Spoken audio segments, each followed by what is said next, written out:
প্রিয় একাদশ শ্রেণীর শিক্ষার্থী বন্ধুরা, তোমাদের জন্য আমি এই পর্বে একটি গুরুত্বপূর্ণ ভিডিও নিয়ে উপস্থিত হয়েছি। এখন তোমাদের সামনে আমি আলোচনা করব বিশাল ডানাওয়ালা এক থুরথুরে বুড়ো এই গল্পটি থেকে এমসিকিউ টাইপ প্রশ্ন উত্তরের পঞ্চম পর্ব। হ্যাঁ বন্ধুরা, এর আগে 4টি পর্বে মোট 240টি এমসিকিউ টাইপ প্রশ্ন উত্তর আলোচনা করেছি। আজকে পঞ্চম পর্বের আলোচনায় তোমাদেরকে গুরুত্বপূর্ণ প্রশ্নোত্তরগুলি আলোচনা করব তোমাদের সামনে। দেখো, পঞ্চম পর্ব শুরু হয়েছে 241 নম্বর প্রশ্নের মধ্যে দিয়ে। ভ্রাম্যমাণ প্রদর্শনীর মেয়েটি কখন মাকড়সায় পরিণত হয়েছিল? একেবারেই ছেলেবেলায়। নেক্সট, মেয়েটি মা বাবাকে না জানিয়ে কোথায় গিয়েছিল? নাচের আসরে। 243, বাবা মার অনুমতি না নিয়ে মেয়েটি কি করেছিল? সারা রাত ধরে নাচের আসরে নেচেছিল। পরের প্রশ্ন, মেয়েটি সারা রাত ধরে নাচের আসরে নাচার পর কোন পথ দিয়ে বাড়ি ফিরছিল? বনের মধ্যে দিয়ে। মেয়েটি বনের মধ্যে দিয়ে ফেরার সময় কোন ঘটনা ঘটেছিল? ভয়ঙ্কর বজ্রপাত আকাশকে দুভাগে ফেড়ে দিয়েছিল। নেক্সট, ভয়ঙ্কর বজ্রপাতের ফাটলের মধ্যে দিয়ে কি নেমে এসেছিল? দেখো, ভয়ঙ্কর বজ্রপাতের মধ্যে দিয়ে জ্বলন্ত গন্ধকের এক বিদ্যুৎ শিখা নেমে এসেছিল। পরের প্রশ্ন, জ্বলন্ত গন্ধকের বিদ্যুৎ শিখা মেয়েটির কোন অবস্থা করেছিল? মেয়েটিকে এক আজব মাকড়সায় পরিণত করেছিল। পরের প্রশ্ন, কারা মাকড়সায় পরিণত মেয়েটির মুখে মাংসের বড়া ছুঁড়ে দিত? যাদের প্রাণে দয়া দাক্ষিণ্য আছে। এটা না চাঁদের হবে না, হ্যাঁ, যাদের যাদের প্রাণে দয়া মায়া ছিল আর কি, দয়া দাক্ষিণ্য ছিল, তারা মাংসের বড়া ছুঁড়ে দিত। নেক্সট, একমাত্র তাই তাকে একদিন ধরে, এই একদিনটা হবে না, একদিন ধরে বাঁচিয়ে রেখেছে, মানে এতদিন। কি মাকড়সায় পরিণত হওয়া মেয়েটিকে বাঁচিয়ে রেখেছিল? কোমল হৃদয়ের মানুষের ছুঁড়ে দেওয়া মাংসের বড়া। 250, দেবদূত কিভাবে মর্তবাসীদের দিকে তাকায়? নাক সিটকে তাকায়। কিভাবে একটি উদ্ধত দেবদূতের প্রদর্শনীকে হারিয়ে দেওয়া যায়? মানবিক সত্য এবং ভয়ঙ্কর শিক্ষা দিয়ে। নেক্সট, দেবদূতের নামে যে কটা অলৌকিক অঘটনের দায় চাপিয়ে দেওয়া হয়েছিল তা আসলে কি? মানসিক বিশৃঙ্খলা। 253, অন্ধ আতুর দৃষ্টি ফিরে না পেলেও তার কয়টি নতুন দাঁত গজিয়েছিল? 3টি। এক পঙ্গু বেচারি যে হেঁটে হেঁটে গিরি লঙ্ঘন করতে পারেনি, তার জীবনের কি পরিবর্তন ঘটেছিল? একটা লটারি প্রায় জিতেই যাচ্ছিল। একজন কুষ্ঠরোগীর ঘাগুলো থেকে কোন ফুল গজিয়েছিল? সূর্যমুখী ফুল। 256, এই সমস্ত অলৌকিক ঘটনাগুলি কৌতুক মশকরার মতো দেবদূতের কি ক্ষতি করেছিল? মান সম্ভ্রম খ্যাতি ধুলায় লুটিয়ে দিয়েছিল। পরের প্রশ্ন, মাকড়সায় বদলে যাওয়া মেয়েটি আসতেই কার নাম ডাক একেবারে ধসে পড়েছিল? দেবদূতের নাম ডাক ধসে পড়েছিল। 258, সকলে মাকড়সায় বদলে যাওয়া মেয়েটির কাছে ভিড় করলে কার অনিদ্রা রোগ চিরকালের মতো সেরে গিয়েছিল? পাদ্রে গোনসাগার অনিদ্রা রোগ সেরে গিয়েছিল। 259, পেলাইওদের উঠোন একেবারে ফাঁকা হয়ে যাওয়ার কারণ কি? এটা চাওয়ার হয়ে গেছে, ওটা যাওয়ার হবে, আসলে তাড়াতাড়ি টাইপিং করতে গিয়ে মিস্টেক হয়ে গেছে। উত্তর, সকল দর্শনার্থীরা মাকড়সায় বদলে যাওয়া মেয়েটির কাছে ভিড় জমিয়েছিল, তাই পেলাইওদের উঠোন কিন্তু ফাঁকা হয়ে গিয়েছিল। নেক্সট, পেলাইওদের উঠোন একেবারে ফাঁকা হয়ে যাওয়ার পর কয় দিন কয় রাত্রি বৃষ্টির কথা গল্পে উল্লেখ করা হয়েছে? 3 দিন 3 রাত্রি।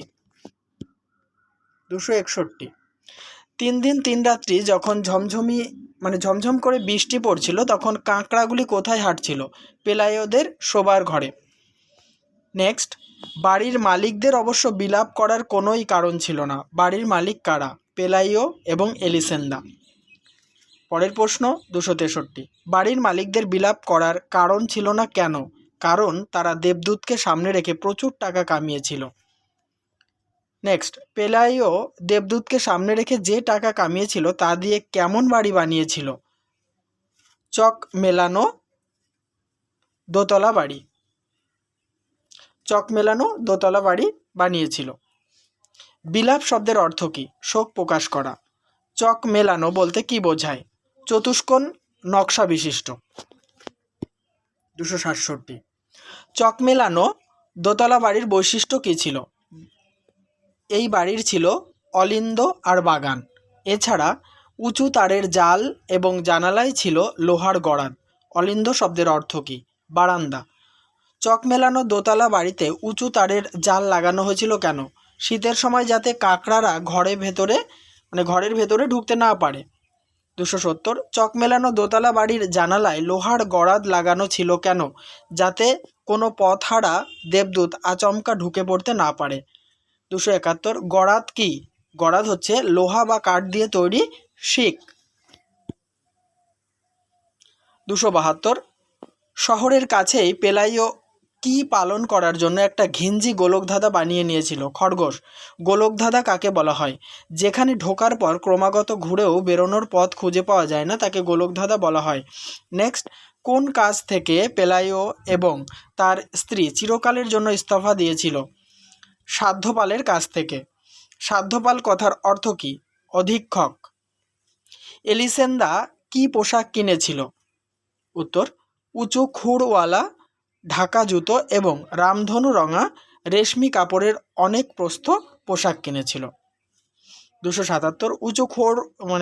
উঁচু খুরওয়ালা ঢাকা জুতো এবং রামধনু রঙা রেশমি কাপড়ের অনেক প্রস্থ পোশাক তখনকার দিনে কারা ব্যবহার করত?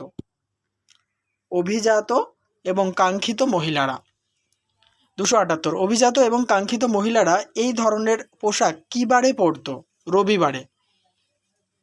নেক্সট, এলিসেন্দা ও পেলাইওদের মনোযোগ না পাওয়া জিনিসটির নাম কি? মুরগির খাঁচা।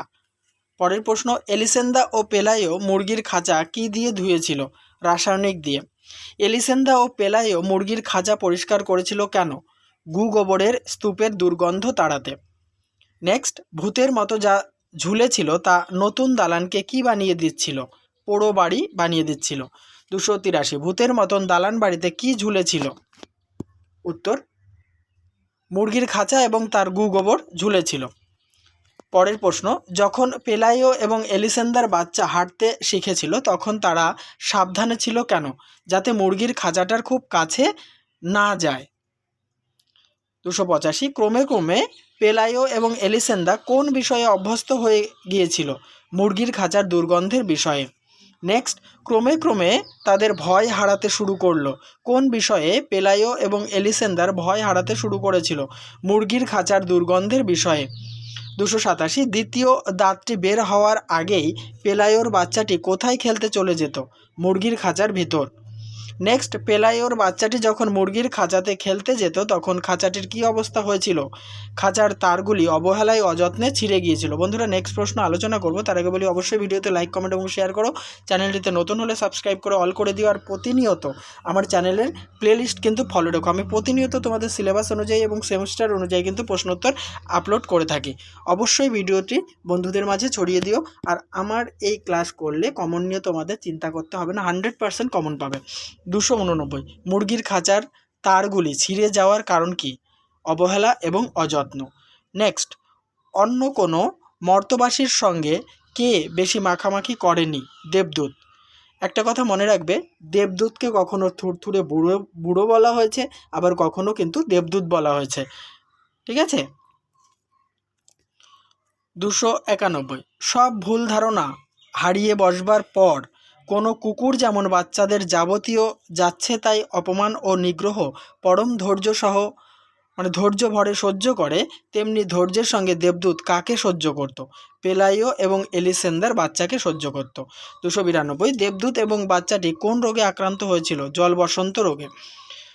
পরের প্রশ্ন 293। যে ডাক্তার বাচ্চাটির রোগ দেখতে এসেছিল সে কিসের লোভ সামলাতে পারেনি? দেবদূতের হৃৎপিণ্ডের ধুকধুক শোনার লোভ। 294। দেবদূতের বেঁচে থাকা অসম্ভব কেন ডাক্তারের এটা মনে হয়েছিল? কারণ ডাক্তার দেবদূতের হৃৎপিণ্ডের শীষ শুনতে পেয়েছিলেন এবং তার বৃক্কে প্রচুর শোরগোল শুনতে পেয়েছিলেন। নেক্সট, কোন বিষয়টি ডাক্তারকে সবচেয়ে বেশি তাক লাগিয়ে দিয়েছিল? দেবদূতের ডানা দুটির যুক্তি এবং প্রকৃতি। 296 এ দুটি এমনি স্বাভাবিক যে পুরোপুরি কোনো মানুষেরই আবশ্যিক অঙ্গ বলে মনে হয়। কোন দুটির কথা বলা হয়েছে? দেবদূতের ডানা দুটির কথা বলা হয়েছে। পরের প্রশ্ন, আর তার অবাক লাগলো এই ভেবে। ডাক্তারের কি ভেবে অবাক লেগেছিল? থুরথুরে বুড়ো ডানা দেখলেও, আবার বলছি, থুরথুরে বুড়োর ডানা থাকলেও অন্য মানুষদের কোনো ডানা নেই কেন, এটা ভেবে অবাক লেগেছিল। তাক লাগা মানে কি? বিহ্বলতা মানে একদৃষ্টে তাকিয়ে থাকা। নেক্সট প্রশ্ন, রামধনু কি? মেঘ নিঃসৃত জলকণার উপর সূর্যের আলো পড়ে যে বিচিত্র বর্ণ ধনুকের আকারে প্রতিবিম্ব রচিত হয় তাকে রামধনু বলে। আজকের আলোচনার শেষ পর্ব, মানে শেষ প্রশ্ন, বরং দূরে দূরেই থাকতো। কে কাদের থেকে দূরে থাকতো? দেবদূত মর্তবাসীদের অর্থাৎ পৃথিবীবাসীদের থেকে দূরে থাকতো। তাহলে এই আলোচনার সাথে সাথে আজকের পার্টটি সমাপ্ত করছি। আর সম্ভবত দুটি পার্টে আমি কিন্তু এই থুরথুরে বুড়োর যে গল্পটা তার প্রশ্নোত্তরের ক্লাসটি সমাপ্ত করব। শেষ পর্বে তোমাদের জন্য শূন্যস্থান থেকে শুরু করে বিবৃতি, স্তম্ভ মেলানো সমস্ত কিছু নিয়ে হাজির হব। দেখতে থাকো, সঙ্গে থাকো আমার ইউটিউব চ্যানেলটি।